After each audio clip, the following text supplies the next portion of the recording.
truck driver or a Catholic priest, and neither dream has come true yet. So I give you Patrick Riecke. My mom's open for the Catholic priest part.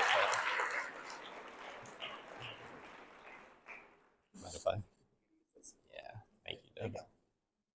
Well, thank you, Deb. Deb and I have been emailing for over a year, so to say that I've been looking forward to speaking with you would be an accurate statement. She sent me about 63 different articles about school nurses over that year, and helping me to understand a little bit of your professional background and some of the things that you're facing. I will say this is the first time I've ever heard the phrase light up tongue depressor in my life.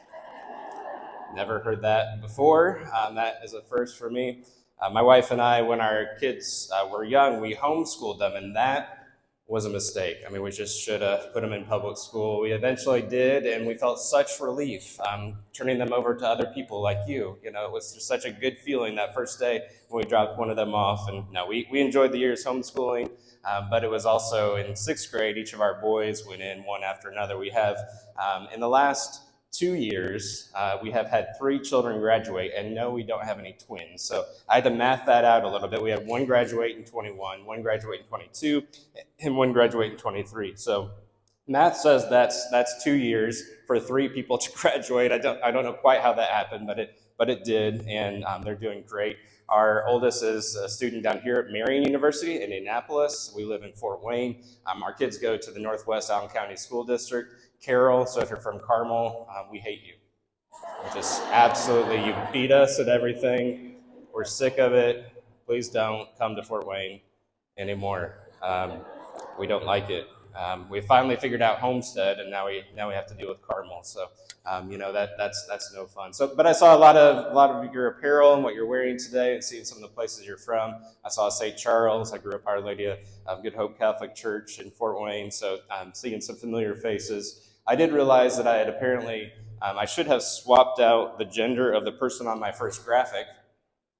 When I looked at the room today, I thought, oh, yeah, I probably should have put a woman on the graphic at the very beginning to connect a little bit more with your group here. So I'm happy to raise the population of men from, I think, 4 to 5 when I walked in the room. So represent the male population here. But we're going to talk about a serious topic today. We're going to talk about overcoming burnout. We're going to talk about moral distress. So just a little bit of where we're headed today. We're going to work through some definitions. I think this is really important. We talk about burnout a lot, but do we really know what we mean when we say burnout? And do we realize what that entails? We're going to talk about some studies and statistics, a couple examples of moral distress, kind of put it in real life. One will not be hard to imagine for the work that you have done over the past few years. And then I'm going to tell you a little bit about my story. We'll talk about what's at stake. What if we don't deal with burnout? What if we don't face this epidemic and find some ways through it? We're going to talk about 2 pathways, some real practical stuff. The organizational path, so if you're a leader in the room or you have a seat at the table for leadership where you're at, that's going to be important for you. If you're not a leader or you don't feel as though you have a seat at the table, this is the part of the talk where you get to think bad thoughts about everybody who does. You know, so yeah, that's what they should be doing. You know, sort of dialogue at that point. Then we'll talk a little bit about the personal path. So one of the things we don't talk about a lot is how do you, as an individual, handle burnout? So there's a lot of studies, there's a lot of talk about what systems should do, what organizations should do, what leaders should do. There's not a lot of talk about what do I do personally when I realize I've hit a wall. My wife works 2 or 3 different jobs. One of those is as a substitute teacher in our public health system, or in our public education system. And she was visiting with one of her favorite teachers the other day, who is a favorite of all the students. My daughter goes back to the school just to see this teacher, you know, that sort of teacher. And she just said, I don't know how I'm going to go on. This is a high caliber, high quality teacher who said, I'm burned out and I'm not sure how to go forward. So sometimes we think that burnout and being a low quality contributor go hand in hand, and that is a lie. In fact, being a high quality contributor leads to burnout more so than the other way around, but I'm getting ahead of myself. So we'll have a little bit of a review of a resource that I'll want to send to you, and then a little bit of encouragement for the road. So just a warning that this is a personal topic for me. Deb mentioned as a burnout survivor. I'm going to tell the story in a little bit, but this topic is one that is personal for me. This graphic, I think, helps give us an introduction to where we're headed when we think about moral distress and burnout. This is from Amanda Rosen and her group, looking at we have to begin with moral awareness. What is moral awareness? I have a sense of what I think ought to be done. So if I have moral awareness as a school nurse, I have this value that kids' needs ought to be taken care of at the school, right? That I'm going to take care of them medically, but I'm also going to be there for them relationally and some of the mental health concerns they have. So that's where moral awareness starts. Moral distress, as we'll see, comes in when those values are violated. When those things that we think ought to be happening aren't happening, we're watching them, watching the opposite sometimes of what we think should happen unfold before us.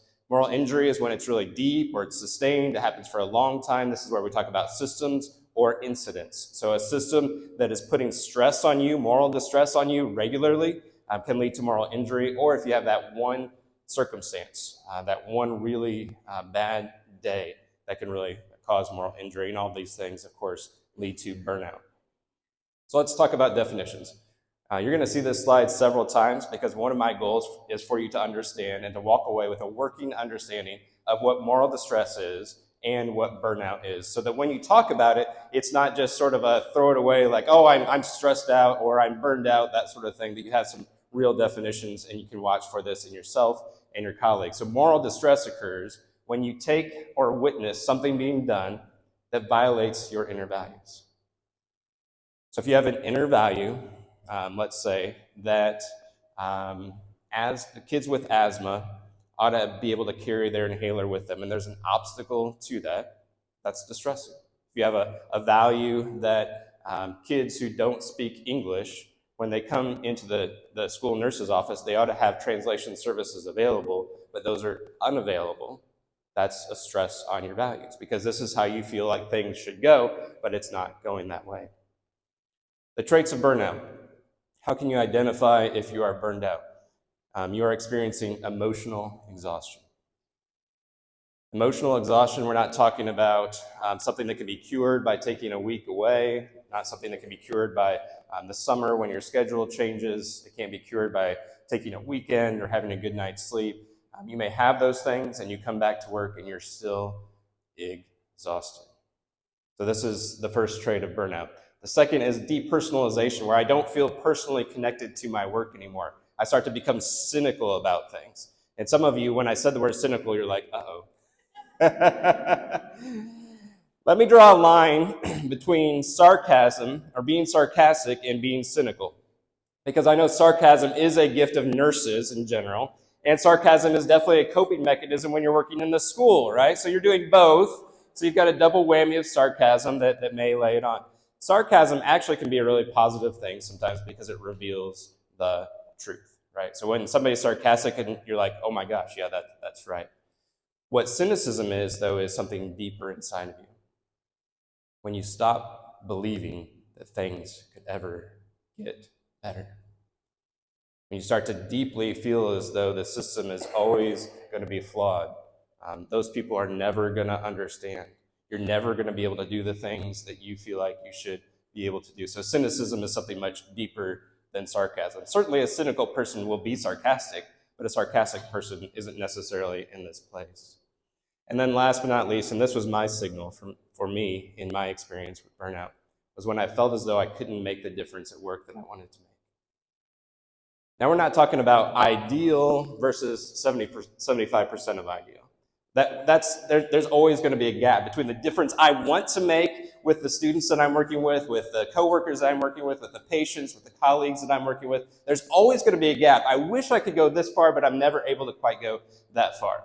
But what we're talking about here is that sense that just generally you're going from 100% to something like 10% or 0%, where you feel like you're not able to make the difference that you wish that you could at work, that low sense of personal accomplishment. So let's talk about burnout. This is when engagement at work is a memory. Engagement at work is not a present reality, but something you remember feeling at one point in time. My teenagers would use a different word than cares in this last sentence. It rhymes with trucks. When you've run out of trucks to give, right? You just can't give another truck. When it's one thing after another and they come up to you one more time and you say, I just don't have anything left. I can't do it. Not just in a boundary way. There's times you should say that in a boundary way, right? Like, I can't do it, or as we just heard, I'm not getting paid, so no, I won't be at the meeting. That's empowering. That's an empowering message. Not just boundaries, but just when you, at a soul level, you don't have any more care that you can possibly give. You might feel this way. You might feel trapped, hopeless, overly sarcastic, where everything that comes out is sarcasm, where you're just sort of going through the motions, right? Where you're feeling robotic about what you're doing at work. So let's talk about some studies. How pervasive is this problem? And you're guessing ahead of time, it's pretty pervasive, and we're just going to look at some numbers to back that up. So between 18 and 25%, and this was actually from a couple years ago, so the numbers are higher now, of healthcare workers have quit their jobs since the beginning of the pandemic. So a lot of people, of course, no secret to you, a lot of turnover in healthcare. A lot of people saying, why am I doing this to myself, and exiting the profession. One large international study, 44% of Australian nurses experiencing high emotional burnout, 66% of nurses experiencing high emotional exhaustion and burnout, 2/3 of nurses experiencing these high levels of burnout. Canada, very similar. Imagine if I came in today and said, 2/3 of nurses are left-handed. You'd be like, there's no way that's right. 2/3 of nurses have been diagnosed with influenza A in the last 6 months. You'd be like, that seems a little high. That seems a little ridiculous. When I said 2/3 of nurses are feeling burned out, you were like, sounds about right. Yep, that checks out. Not surprised at all. And that's part of the problem now, right? Is we're accepting that this is the norm, when the norm then has all sorts of awful cascades for ourselves, for the people we serve, for our communities, for those around us, for our families, for the people we actually want to give ourselves to in those relationships. We have accepted this as the norm when it should be 100% unacceptable. So let's think about school workers, because they're really not much burnout in education these days, thankfully, right? 44% of K-12 workers say they are always or very often feeling burned out. So about every other person you meet when you're walking through the halls of your school always or very often feels burned out.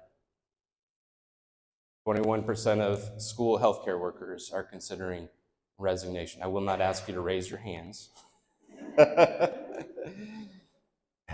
Although probably, if you were considering it real strongly, maybe didn't make the trip to Noblesville to go to the association conference. But about a quarter, that's a staggering statistic, that there's that many people right now in your line of work thinking about not doing it anymore.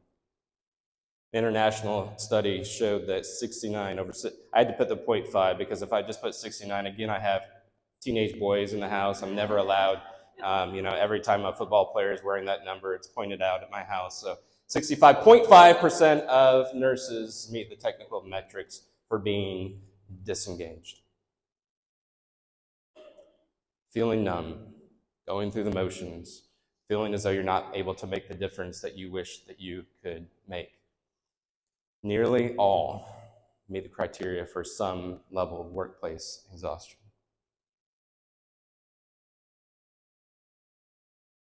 Deb said to inspire you. So is this inspiring you? So if you feel inspired right now, and I feel a little depressed about this so far. But what I want you to feel is seen. I want you to feel like you're not alone. And that if you're feeling these things, there are a lot of people feeling these things. The Atlantic says that between 35 and 54% of American nurses and doctors were thinking about quitting their jobs before the pandemic started. And then I'm sure the pandemic has not exactly helped. So I'm going to give you a little example of moral distress that I experienced at the beginning of the pandemic. As Deb shared, I worked for 10 years in healthcare as the director for Dignity and Spiritual Care. I was also the chairperson of the ethics committee, so big ethical questions, whether it was an individual patient situation or kind of a broader situation, would come up to me. So at the beginning of the pandemic, one of the things that healthcare systems across the world started to do was to move to a zero visitor policy. No visitors were allowed. Maybe you remember this. Maybe you had some trauma from this. Maybe you had a loved one that was in the hospital. I hope that you didn't have a loved one who died in the hospital and you weren't able to be there, but that was something that happened to a lot of people. So our health system was one of the latter ones. We were still accepting visitors when most of the world and most of the state of Indiana had decided they were going to stop accepting visitors. And so as the spread got started, and as our nurses were honestly more afraid of contracting COVID from the visitors than they were contracting COVID from the patients, I recommended to our senior executive leadership team that we also move to a zero visitor policy. They did not take action on that right away. And of course, in the early days of the pandemic, one day felt like it lasted for about 3 months, so probably the delay was like a half hour, but it felt like it was about a month long. They asked me instead of just taking my recommendation as the leader of the ethics committee, they asked me to poll the ethics committee and to see what the group consensus was. Now, this is a committee with tons of nurses, doctors, administrators, social workers across the spectrum. So we did that, and with 100% agreement, they recommended we move to a zero visitor policy. And that still wasn't quite enough for our senior executives at that particular point in time to take the step that many healthcare systems had already taken. So for several days, and I couldn't even actually tell you exactly how long the delay was, but for a period of time, I felt as though this is the right thing for us to do right now for our community, for our nurses, for our coworkers, for our patients, is to take the step that so many other places have taken to move to a zero visitor policy. And there was that delay. So this represented just a few examples or a few ways in which I experienced moral distress. The ethics committee, I felt like, should be paid attention to, right? Kind of sounds like the sort of committee that you ought to listen to every once in a while, the ethics committee. We always had been before, and so, but that delay was something that caused me some moral distress. Second of all, I felt badly about making the recommendation. Who wants to be the person that stands up and says, you know what, we shouldn't allow family to come in here anymore. We shouldn't allow clergy to come in here anymore. Let's get all the vendors out of here as quickly as possible, not let them come back. I remember the day I was over, one of the other departments I was over was the volunteers, the hospital volunteers. And the day came to say, we're not going to have volunteers at the hospital anymore. And so we put out an email, saying we're discontinuing volunteer service for now. And then I had to go downstairs in the building and go to individual volunteers who are volunteering right then at our hospital and say, go home. We'll let you know when you can come back. And that felt horrible. That felt like a transgression. After all, our department was working to get volunteers into the hospital. Now I'm going downstairs and say, everybody go home. Don't come back, until we tell you can come back. And then a year later, the state said, if you ever try that again, where you do the zero visitor thing, that'll be a violation of the law. So generally, I try to follow the law. And so that adds some moral distress to the thing, too, to realize that the decision we made is now illegal. So this is just some ways that caused moral distress. Now, for this next example of moral distress, you're going to have to really just put on your thinking cap and your imagination cap. Is there an imagination cap? I don't think there is. Okay, he says there is an imagination cap. So imagine that you're a school nurse during the pandemic. And I realize it's been some time. Some of you weren't on those teams yet. And I see triggers all around the room. As soon as you see it, you're like, don't bring it up, don't bring it up. I'm going to bring it up. The debate about masking, the back and forth, the experience of you can't get it right, you can't win. I talked to lots of pastors about this too. When they made decisions about masking, there was always somebody who was ready to just take them behind the woodshed and tell them that they were making such a big mistake. The masking debate going back and forth like that, so highly politicized, so highly publicized. It's everywhere. It's your Facebook feed, it's your Twitter feed, it's your conversation at the street corner, at the bus stop. It's your conversation when you're walking into work, when you're going through the grocery store, if you're able to get into the grocery store at that point. Everything's so highly politicized and highly publicized that you feel like you can't escape. This is something that's going on everywhere. One day when I was taking my daughter to her middle school, here I am, I'm the guy who's trying to write ethical policies for the allocation of scarce healthcare resources. Me and physicians are working together and others to write a document that says, if we get to the point where we have no more ventilators, how will we decide who we're going to give it to? That's my daily work, what I'm experiencing, and I have a team that's responding to death after death after death. And then I pull into the school with my daughter, and there are protesters protesting the mask mandate. The closest I've been to going to jail so far. I wanted to, and I did. I admit, I let my guard down. I lost my Reverend card for a little bit. I put my window down and I said, "You guys need to get out of here."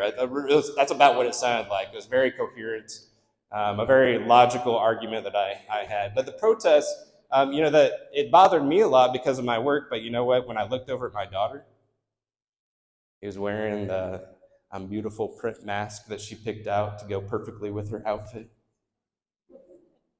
And to her, it's one more accessory, and she's feeling fine. But I know that wasn't the sense for all students by any stretch of the imagination. But she had no angst about the mask until we're pulling in, and then there's protesters there. And so this is something, imagine, if you will, if you were a school nurse experiencing some of these things. And then you've got parents. God bless the parents, right? I will admit I've been that parent once or twice, so please forgive me for that. Calling in on both sides, having these debates, pulling you in multiple directions. And then students, the varying experience that students are having. Some for whom a mask is a real problem, not just philosophically, but logistically is a real problem for them, and then others accepting that. So this is an experience of moral distress when you take an action or you witness this action that violates your values. When you think we ought to be able to go to school in peace, care for the kids, educate them, and send them back home to mom and dad. And all of a sudden, we're in the middle of this windstorm that's swirling all around our kids, our work. We can't win with anyone, and so your values are being violated. I would say this was pretty sudden and profound. When you get a call one day, March 13th, 2020, saying school is shut down for the foreseeable future. We thought the foreseeable future was going to be about 2 weeks. Ended up being the rest of the school year and impacting, of course, the following school year. But that's a pretty profound experience. Again, let's talk about the traits of burnout, that emotional exhaustion, that deep cynicism, and the low sense of accomplishment at work.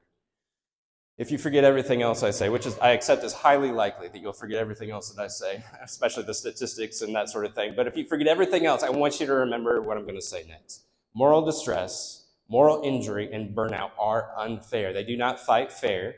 They do not say, would it be okay for me to put this stress on you today? They are unjust. They happen to good people trying to do good work when you are put into impossible situations over and over and over. These are unfair situations. They are unjust. They happen to people who want to do good work, who are put into impossible situations again and again and again. Does this sound familiar? Nod your head like this if this sounds a little familiar. What this means is, and this is what I really want you to hear, it's not your fault.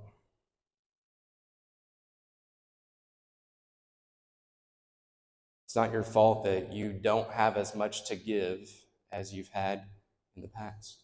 It's not your fault when you get to that point where you feel like you can't sort of drum up the care that you were able to drum up before. If you're in a point of experiencing moral distress, moral injury, and burnout, the tendency is to feel guilty about it. I wish that I could just do more. I wish I could just buckle down and do the thing and work harder. But the truth is, what's happening to you is not your fault. But what if we don't do anything about this? So some ideas of what will happen if we don't really address this epidemic. Quantitatively, the Surgeon General thinks we're going to be short a ton of doctors, and this obviously goes for nurses as well. I think particularly school nurses, we're going to see this with. So he thinks we're talking close to 140,000 physicians that the U.S. will be short in just 10 years. 92% of acute care nurses said that the pandemic stress would shorten their career. There's no way they're all making that up. So 92% of them, they're going to start to leave the field. 21% of school nurses thinking about resignation. This is going to be something that impacts your industry as well. There's going to be a lack of access to healthcare, there's already a lack of access to school nurses, to the healthcare that these students need. Qualitatively, we're talking about disengagement, and it's easy to read past this one, especially when you see some of the other dynamic things on the slide. But when you have a nurse who's disengaged, what's going to happen? She's going to miss a diagnosis. She's going to miss something that her student's telling her. You're going to miss these little things because you're just not quite there like you usually are. So that coworker disengagement makes a huge impact. It's a risk not only for our students, it's a risk to you. Because when you're going through the motions and you make a mistake, the student may pay for it, but you also, in many ways, as you know, will probably pay the cost too. A lack of empathy, a higher cost due to these errors. The 63rd article that Deb shared with me over email about school nurses talked about the current state of affairs for school nurses. And it shared that over half of school nurses are experiencing some level of 3 of the last 4 of these: post-traumatic stress disorder, depression, and suicidal thoughts. This cannot be accepted as the new way that things are. We cannot say, well, this is just no surprise. 2/3 of nurses are burned out. What are you going to do about it? It's the way it is. We cannot accept the status quo. Now, we have a huge obstacle to overcome to address it, but it can be addressed. It can be overcome. So we're going to talk about 2 paths now. The 2 paths, the first one is going to be organizational. So if you're a leader in the room or you have a seat at the table with leaders at your school or your school system, particularly want you to pay attention to that part, and then we're going to move on to the personal path after that. The first organizational step is an opportunity to opt out. There's times that there's such moral distress for one individual that giving them the opportunity to simply not participate at that point is the right thing to do. Is there an opportunity for you at certain points to say, I understand this is going to happen, needs to happen, but I need to opt out. I need to abstain from that. I understand a lot of times you're the only one that's there. You're the only one that's in the building, and so that's really not an option. But to pay attention for those times, especially as a leader, to say, I see how much stress this is causing you, because maybe you've got a really dynamic relationship and special relationship with this particular student. And so for you to be involved in this is going to be extra difficult for you. So I'm going to give you a chance to say, I'm just not going to participate in that conversation. I'm going to step over here. I'm going to be a supportive presence instead of being a part of that. Now, much more likely in your situation, you're not going to be able to opt out, but can there be a timeout where everybody stops and says, this is really hard? What we're having to do, whether it's a system, whether it's a new implementation, or whether it's one individual student, it's something horrible that happened, to take a time out and say, this is hard on everyone. And this is something you don't have to be a leader to initiate, right? You could say, can we just take a minute to step aside and say, this that's going on, our school system, our high school, has lost 2 students in the last 3 weeks. And the administrators have done a good job of communicating to parents, communicating with students, having professionals available, and taking that time out to say, we need to recognize that now that Parker's not here anymore, this is very difficult. This is an important step to alleviate moral distress. Number 3, this is really the most important step: leaders who listen. One ER doctor during the pandemic, she quit. She was done doing this stuff because she was sort of tired of it. She had a sarcastic response when interviewed about why she left healthcare afterwards. She said, I think if someone had listened to my complaints, I could have stayed miserable for at least 6 more years. But she was miserable, she was burnt out, and no one was listening. No one was hearing what she had to say. And so finding a leader who will listen, even if it's not your leader, but finding a leader who will listen can be extremely valuable for you. Being a leader who listens, this costs nothing. It costs nothing to listen, to hear, to understand what the concerns are, even if that leader can't change the situation whatsoever, to say, I'm so sorry that's going on right now. I see how stressful that is for you. I wish I had a magic wand to do something about it. And I will certainly bear it in mind as we go forward. Just hearing those words. If you're in a place where you don't have a supportive leader, even maybe me quoting those things to you is a little bit of a balm, a little bit helpful to say, if you had a leader who listens, what a difference that would make. Well-being programs. Are there well-being programs at schools? Yeah, okay. So if you have a well-being program, it could be meaningful. But I will say the warning about well-being programs is, if you're requiring long hours, the pay is poor, everybody's short-staffed, and then you hand somebody a gratitude journal, Just beware, because that gratitude journal might be coming right back at you. We know we're stressing you beyond all comprehension, but we've got a yoga class on Tuesdays at 1 o'clock. Well, you know what I'm doing Tuesdays at 1 o'clock? I'm working. I can't go to that yoga class. So well-being programs are more noticeable when they just don't exist. So you may not take advantage of it, but knowing that it exists is kind of nice to know it's out there. But if it's missing altogether, people might notice. It's kind of like a parachute. All of a sudden, you realize it's not there, or it's faulty. This well-being program is not really helping you. It's not there, and now I feel like I'm plummeting to the ground. Organizational step number 5, non-punitive ways for coworkers to admit they're struggling. I hope this is not you, but there are a lot of people who are scared to death to say they're not doing well in the workplace. To say, I'm struggling with my mental health, I'm depressed, I'm stressed, I've got these things going on at home, et cetera, et cetera. There's a lot of environments where that is difficult to say. We've got to provide non-punitive ways for coworkers to admit they're struggling. If you're having a hard time, this is steps that you can take. Non-punitive error reporting, being able to raise your hand and say, we're doing this, we're seeing this, and it's going wrong, and it needs to be addressed. Do you have a system? Can you provide a system where someone can maybe even anonymously say, this is not okay? We're making these errors, and I need to report it in a way that I know I'm not going to get in trouble. And then finally, probably the thing that nurses and educators are the best at, providing support to one another. So whether this is formal, hey, we're going to have a system where you're supported by other people, or more likely it's informal, where you're just talking with colleagues and coworkers, normalizing your reactions. Hey, you know what? I remember when I felt that way. Hey, when this happened to me or this happened to that student, this is how I felt. It makes you feel less abnormal. It affirms you, and chances are, as you dialogue with those coworkers, you're going to say, I'm so glad you haven't quit yet. I'm so glad you're still here. I'm so glad that you're serving our students, serving our community. So think about systems particularly. If you're a leader, you have that seat at the leadership table to talk with them about systems that either feed or alleviate moral distress and burnout. So the documentation piece, the charting piece, a lot of times can feed that moral distress because you feel like you're spending your time on that instead of something else. Of course, bureaucracy. And now I know they've finally eradicated all bureaucracy from school systems, so I'm thankful for that. But if you're in one of the few places, there's some bureaucracy and red tape and sort of levels of leadership involved still, that's a system that can perpetuate moral distress. Some systems that alleviate that peer-to-peer support, regularly addressing mental health at meetings, talking about it as a group, talking about mental health can be helpful. But don't miss this piece. It's not enough to say we've got a supportive system.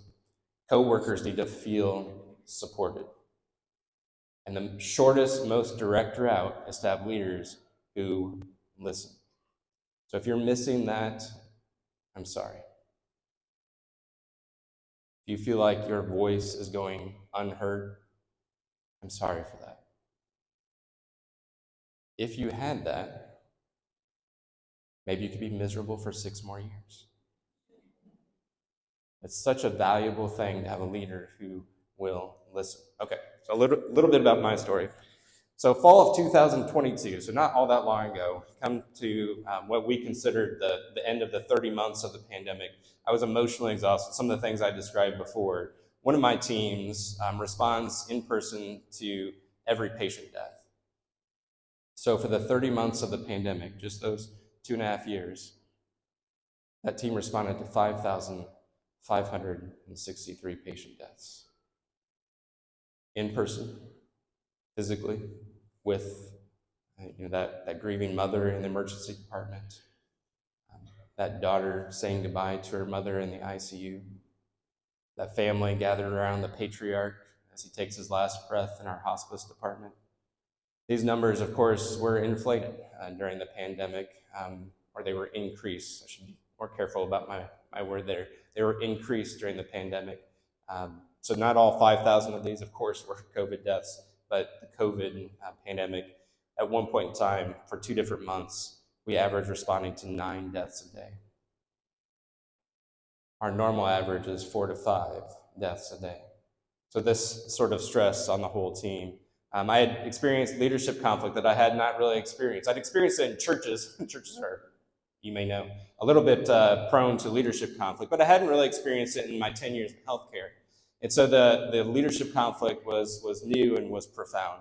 A lot of what you've talked about, when I walked in this morning, about an hour and a half ago, I heard one of you on the phone out in the lobby and talking about contraindications for medicines and whether or not a translator was needed and were they compliant. So you're working, you're taking those calls, some of you, even while you're here, I see a lot of emails open on computers, that sort of thing. So that on call, taking meetings all the time, taking conversations all the time was something I experienced really for the full 10 years in healthcare. Disruption of family and personal life. I took phone calls for work at Disney World. I took a phone call as we pulled onto the beach in Michigan. I took phone calls multiple times at Colts games. I'm standing in the concrete men's restroom trying to have a conversation about an end-of-life situation. And some of those situations was because of my own lack of boundaries. And we're going to talk about that in a minute. But some of those is just part of the job, right? It's just part of what you do, part of what I did for so long. And I left social media. We were one of those goofy couples that my wife and I, from the beginning of Facebook, we had a joint account. Don't you love those people? We had a joint account, Patrick and Kristen Riecke, it was all one word, Patrick and Kristen Riecke. And I said, just take me off. I'm not there anymore. I'm not looking at what people say. It's too much for me. I can't do it. So I had to leave social media. So this is my 44th birthday, last fall. This is me with 3 of our kids. We're going to our favorite Mexican restaurant for my birthday. It was Labor Day, so the kids were off and I was off. And I'm looking pretty good there. I like the green jeans. My daughter said that was a poor choice, but I thought I was feeling strong about it, so I stuck with the green jeans.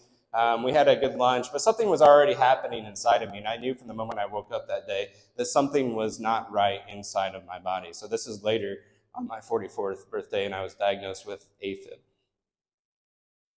Much later, to fast forward for part of the story, much later, my doctor diagnosed as what's called vaguely mediated AFib. Now, you're smarter about everything medical than I am, so you can read between those lines, even if you haven't heard that phrase before, that basically the stress that I was experiencing was impacting my vagus nerve so profoundly that it literally kicked my heart out of rhythm. How many people do you know that have had heart issues, AFib, that sort of thing over the last few years? There may be more of me out there. People are experiencing so much stress that the stress is actually leading to a physical manifestation. So I go in, my handy Apple Watch had alerted me that I may be experiencing symptoms of AFib and seeing my heart rate go up and down. I didn't really know what AFib was because, again, I'm not a medical person. But I went in and the doctor confirmed, he put me on the EKG and all that sort of thing. He said, yes, your heart's it's regularly out of rhythm. It's not going back in. And he came in and he sat down next to me and he said, you know what we do for people in your situation? I said, I honestly don't know what you do for people in my situation. He said, we shock you. I'm thinking, I've seen people shocked in the ER plenty of times. I've worked in the hospital for 10 years. I've seen people coming in, usually it's they're in a different state. They didn't go to Casa Grande with green pants on earlier that day. They're not having their 44th birthday and a day off and everything's going great and they're spending it with their family. I said, are you serious? I actually thought he was joking. I thought he was messing with me as a coworker. And he said, no, that's true. So usually we'll float you along and then we'll hook you up to the crash cart. Well, I knew what the crash cart was. We'll hook you up to the crash cart. The computer will select the time to administer the shock, and then we'll hope that this is the wonderful part. Then we'll hope that your heart goes back into rhythm. Okay, so I'm going to go through all this for the hope that my heart goes back into rhythm. I said, tell me about the sedation part. You said usually you float people along. Is that necessary? He said, well, usually when we shock somebody, we're not having much of a conversation with them beforehand. So we don't really have to think about it too much. There's not really a consent or decline sort of situation. It's something that's necessary right then. He said, but I would really recommend it because otherwise you're going to vividly remember this experience of having 220 joules go through your chest and out your back. And I said, well, this is probably the one time in my life, hopefully going to be the one time in my life I ever experience this. I want to remember it. He was like, nurse, get a psych consult for room E5. And I knew I was in trouble when the respiratory therapist looked nervous. You don't want the respiratory therapist nervous. But we talked through it, and he said, really, you'll get out of here faster if you don't take any medication. So let's do it. So decided to take the cardioversion without sedation, and all of you are questioning whether or not you should be listening to anything else I say at this point. So they came in, shaved my chest, which was honestly one of the worst parts because I'm very very German American. And so I shaved my chest, shaved my back, put the pads on, and then they stood back. And everything in healthcare takes a long time, right? Apparently, except for cardioversion. Does not take much time at all. And so they said, we're going to step back, we're hooking you up to the computer. I'm thinking, okay, there's probably some other specialist that has to come by before we actually do this. And the next words out of his mouth were, clear. I was like, oh, it's happening now. And they said it again, clear. And I was like, everybody was clear. Oh, and then that's when it came. And 255 joules of electricity shot through my body, and I can actually prove it. See, there it is. Just boop, it goes right up. He said 220 joules. Apparently, then he decided 35 more joules would really do the trick and hype me up just a little bit more. According to my wife, every one of my appendages came up off of the bed, and my belly button came up off the bed. I'm not quite sure how. I could not replicate that if I tried to do it again. I will say, if you ever have the opportunity to be cardioverted without sedation, make sure they put in a mouth guard for you beforehand. That was one oversight. I would not be talking quite so clearly if I had had my tongue between my teeth at that point in time, so I'm glad that I did not. But that was one of the scariest parts, was my teeth slamming together. But as you can see, my heart returned to normal rhythm, so that hopefully your heart will go back into normal rhythm is something that happened for me. But this was a signal that things were not all okay. And a couple weeks later, I had another diagnosis of depression for the first time in my life. Now, I recognize that I am a very privileged person to get to 44 and have my first official mental health diagnosis. I realize that. I worked in youth ministry for long enough to know that it's hard to escape teenagehood without a mental health diagnosis. However, when you get a new diagnosis, you have to pay attention, right? So I had two new diagnoses, one for my physical health and one for my mental health in just a few short weeks. I talked to my counselor. I said, this is what happened with the AFib, and then my doctor, my GP, diagnosed me with depression. And I literally said this next sentence out loud. I said, I don't think the two are related at all. And she did kind of what you just did. She kind of laughed and cocked her head. She said, really? But burnout had taken its toll. So this picture is me with our oldest child, Daniel, during that time. And I include this picture because this is actually what depressed people usually look like. When we picture a depressed person, we think of someone wearing all black and they're in their room and they just can't get out. And obviously those things can be the case, but much more often they have a nice clean haircut. They're celebrating their son winning a rugby match. They're smiling for the camera. This is more often what depressed people actually look like. Really questioned my sense of identity, who I was. I'm an ordained pastor. We're supposed to have it all together. Well, history shows us ordained pastors don't actually have it all together, but we still believe that about ourselves sometimes. I thought I'm a capable leader. I'm the ethics chairperson. I wear a suit to work. These sorts of things make me sort of impenetrable to this sort of diagnosis, right? I'm helpful and strong. I'm not needy and debilitated. But to sum it all up, the work I enjoyed for so long was really taking a toll. So since that time, I've been studying burnout, going through my own personal recovery and learning a lot about that. So let's talk about the personal path. So if you've identified with moral distress, moral injury, or moral burnout, let's talk about how you can take steps forward. So this is really the missing element. There's not a lot of people talking about what do you do as an individual. It's more so what should organizations be doing or not doing to try to prevent burnout. So we're going to talk about this missing element. Before you get on the path, the prerequisite to the path is recognizing that you are burned out. And so not just like I'm stressed out, I had a bad day, but like you've worked through the definitions, the characteristics that we've talked about, you say, yeah, I think this is me. So identifying that, it's amazing how difficult this step can be. To admit to ourselves we truly are burned out and something needs to change is extremely difficult. So remember the definition here so that we can identify it. And when you're violating your personal values, this is moral distress. And when you're experiencing these three characteristics, you may be in a place of burnout. So let's talk about the personal path. First of all, we sometimes need to adjust our expectations of ourselves. So think about everything that you're doing, all that you're taking on, that sort of thing. And then ask yourself, and then think about how you're feeling about all those things you've taken on. If you were to have a conversation with someone else and they told you what they were doing, would you say, you're not doing enough, you should feel guilty, you should work harder, et cetera, et cetera? No. You would probably say, that's a lot. You've got a lot on your plate. Are you holding up okay? And you'd have compassion for that person.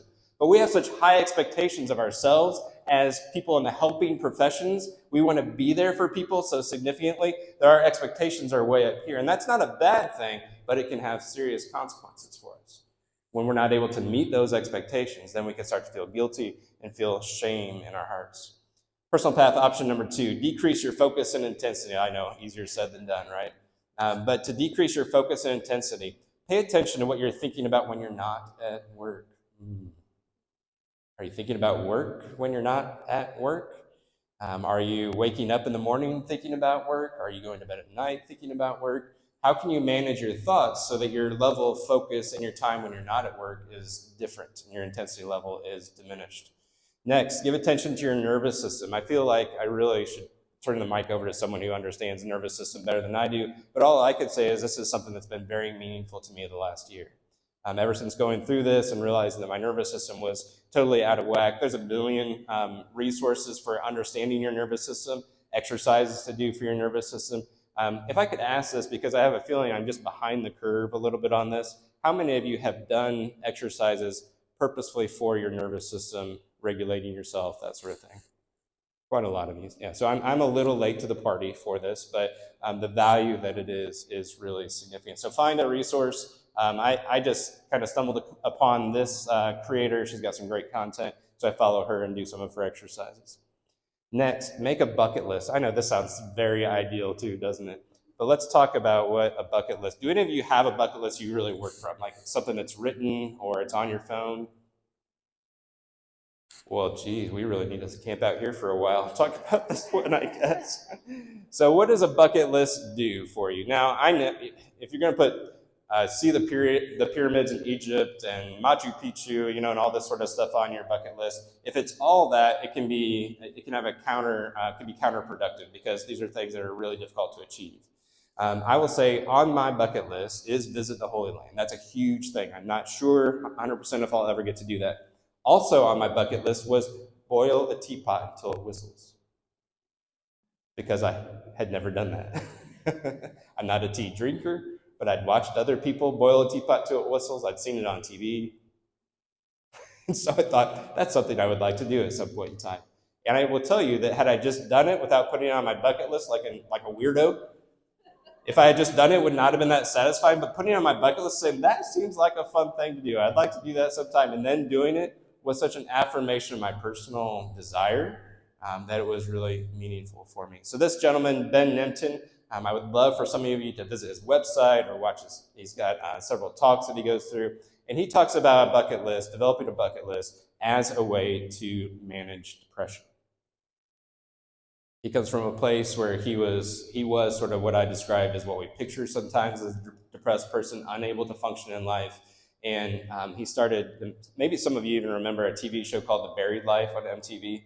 I wasn't allowed to watch MTV when I was a kid, so I still can't watch it today. But he had a program there where they fulfilled wishes that they wanted to do on their bucket list.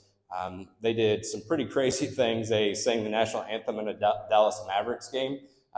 They're not musicians, but they sang the national anthem. They ended up playing basketball with President Barack Obama when he was in office. So they set some of these crazy things on their list. But what having a bucket list does is it affirms your desires. For people that are in the helping profession, it can be difficult to pay attention to what you want to do in the world. Making a bucket list and starting to say, how do I take those steps towards that can affirm your own desires. So check out Ben Nemtin's site there. Personal path option number 5, draw boundaries, eliminate energy suckers. Pay attention to your own energy. What meetings, what people, what interactions, what tasks just really, really drain you? And is there any way to kind of put those in a capsule to stop doing those things, to eliminate those energy suckers, or to just be aware to say, I'm going into the meeting that usually drains me, and probably by about 2 o'clock, I'm going to be a little mad at the world. I'm going to need a Starbucks. I'm going to need to do whatever. Like just paying attention to your own energy level, what's taking that energy away from me, and maybe considering a leave of absence if things are really, really rough. Personal path option number 6, develop some mantras. I have a new mantra that I'm working with right now. Mine for a long time was things can change at any time. You know, when we're going through all the stuff with the pandemic and leadership struggles and I was really struggling, my mantra was things can change at any time. Now, does that mean that things are going to get better? Not necessarily, but things can change at any time, right? And things do change all the time. This too shall pass. I've survived 100% of my bad days, is the one my wife loves to use. My mantra right now, it's not my job to save the world. Maybe that would be a good mantra for some of you. Could you participate in helping the world? Yes. Is it your job to save the world? Let's hope not. It is not your job to save the world. Personal path option number 7, confide in 1 or 2 people. What we tend to do is say a little bit to a lot of people instead of a lot to a few people. So we tend to talk to a lot of people, everybody we run into at the grocery store, or post something on social media, or running into our colleagues, it's just so stressful and this is going on and I've got all this, instead of sitting down with somebody and really opening our hearts and saying, this is how I'm struggling on the inside. The final step, and then I'm going to give you an opportunity to do a quick review that's going to get you a PDF in your inbox as well. So the final step for the personal path is this, is self-forgiveness. The very first time I spoke on this, there was a teacher who had just retired from teaching. She wanted to keep teaching because she knew they needed teachers, even though it was time for her to retire. It was the time that she had looked forward to for many years. And the day that she went to pack up her classroom, she ran into some of the teachers who were preparing for the summer and then preparing for the next fall. And in that moment, as she packed her stuff up to leave, she said, I felt so guilty. Because burnout does a funny thing inside our minds. Again, we're put into these situations, usually circumstantially, or a system has put us into the situation, or somebody who wants to do good work, but we're put into these impossible situations again and again. And yet we can come out on the other side feeling guilty about not being able to give more. So if you're carrying that guilt with you today, I want you to hear this step, that self-forgiveness affirms your value. So if the reason you're feeling guilty is, I always wanted to make this sort of difference and I feel like I'm not able to do that, when you forgive yourself for not being able to do that, it actually says that value system is great. That's wonderful. It's wonderful that you've got that value, that you want to help these students, you want to make this difference in this certain way, but you've been unable to do that. So when you say, I forgive myself for that, it says it's okay that that's what I want to do with my work. And then second of all, forgiveness affirms my value. When I can forgive myself, I'm affirming that I am a person who has value. So many times we get in that position where we're thinking about our students, our colleagues, our coworkers, people that we're taking care of, and we see their value so clearly. We articulate, we advocate, we defend for their value and what they need, and then we forget we're people too. And we have value, and having that self-forgiveness affirms our value. So this is an opportunity, if you have your phone with you, open your camera up. This is going to take you to a Google form that's going to give you an opportunity to tell me a little bit about how this was for you today. And then as a part of that, I'm going to send you within the next week or so a PDF that has these 2 paths and some additional resources to kind of give you something that you've got that you could print off, that you could put up around the office, that you could just sort of file away as a reminder on those dark days. So this review will take you just a minute or two. I'm going to take a sip of my coffee, and then after you've completed the review, I'm going to end with just a little bit of encouragement.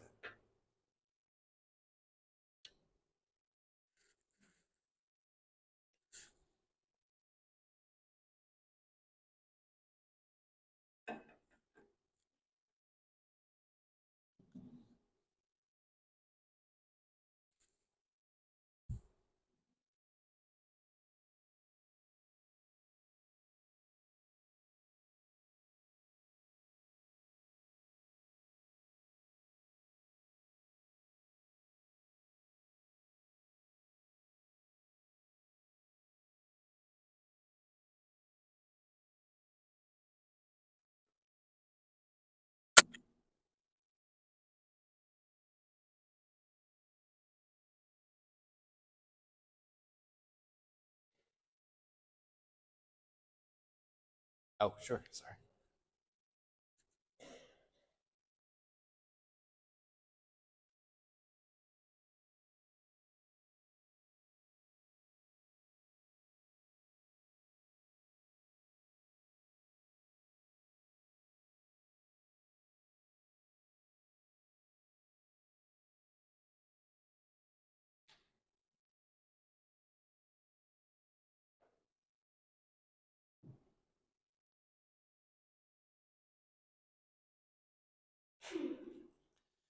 So just a final reminder, moral distress and burnout are unjust. They don't play fair.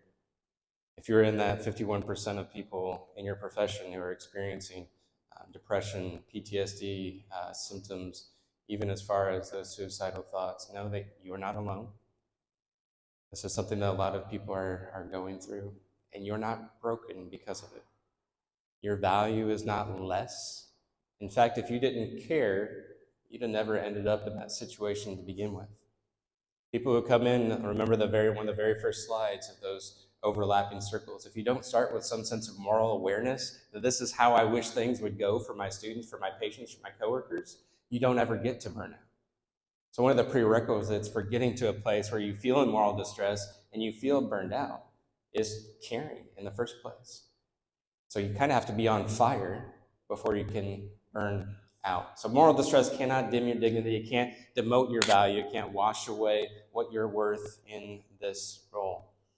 Overcoming burnout's got to include these two paths. The system path you may have little to no control over, but it is necessary for that system to change for us to be able to go forward as an industry. And then second of all, I realized 1 and 1.